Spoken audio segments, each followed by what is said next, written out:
Hello everyone, let's now study about Newton's formula. Newton's formula is basically an expression or equation for speed of sound in a gaseous medium.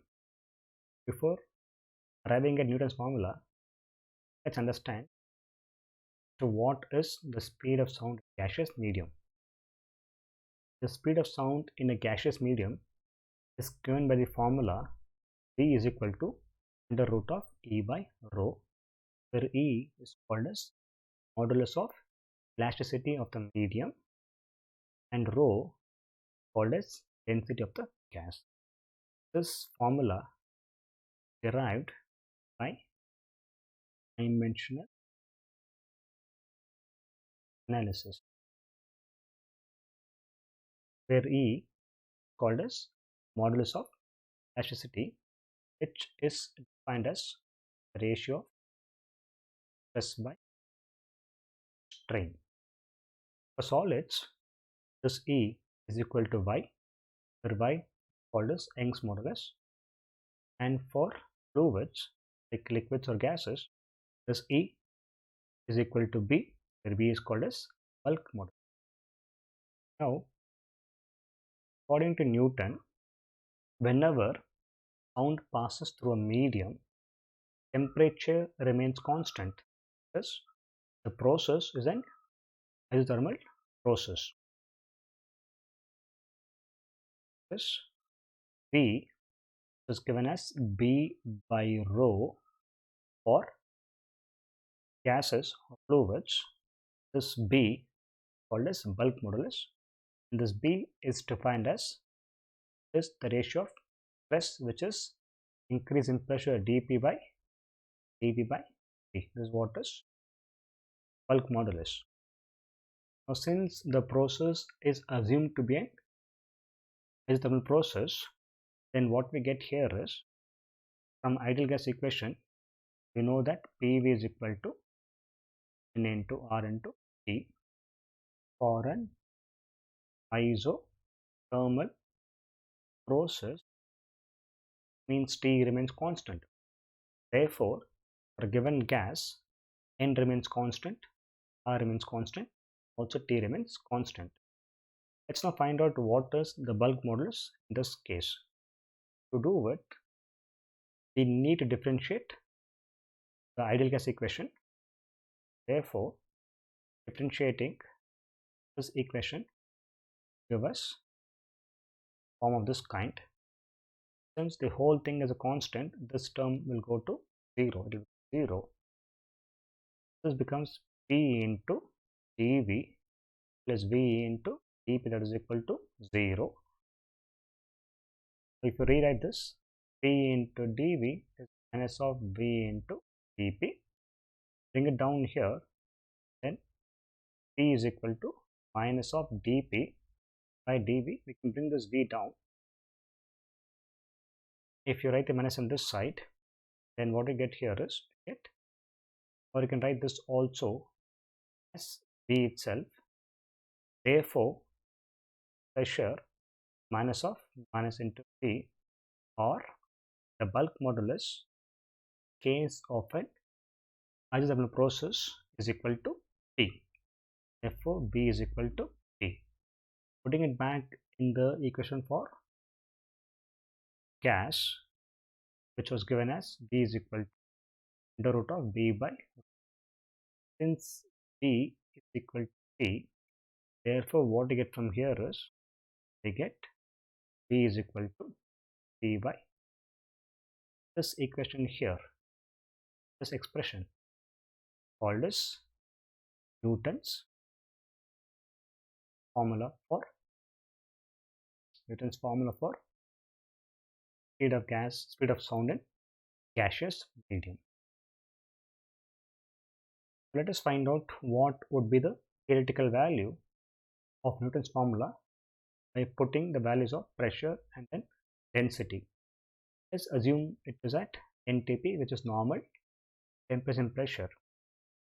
At NTP, pressure is equal to 1 atmosphere, which is 1.013 into 10 power 5 Pascal, Density is given as 1.293 kg per meter cube. Putting the value of pressure and density in this equation on the right, what we get is, we get velocity is equal to 279.48 meter per second. This is the theoretical value what we get using Newton's formula.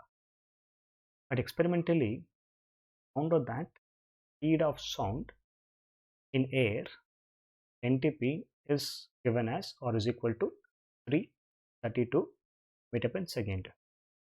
There's a big discrepancy, a big difference, the actual value and the value which is predicted. So this is an inconsistency in Newton's formula. This inconsistency was pointed by a scientist called as Laplace. Laplace showed that Newton's formula is not accurate and he corrected it. According to Laplace, the error in Newton's formula is due to a wrong assumption made by Newton. Newton assumed that whenever sound moves through air, the process is an isothermal process. But Laplace told that it isn't an isothermal process, rather whenever sound moves through air, it's an adiabatic process. This is because of air being a poor conductor of heat. To explain this, Laplace told that the rate at which air gets heated up, whenever sound moves through air gets heated up. The rate at which air gets heated up during compressions will not be equal to the rate at which it gets cooled during rarefactions. Compressions are regions of high density, so temperature will increase there, and rarefactions are regions of low density.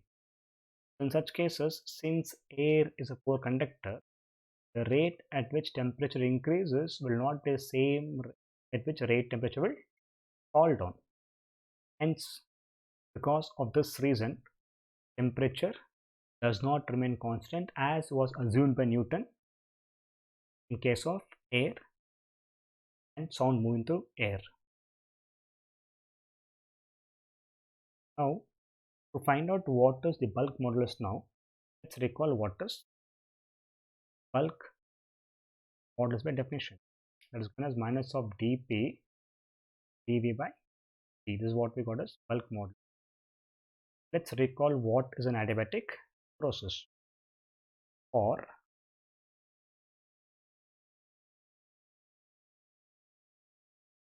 adiabatic process, PV or gamma is equal to,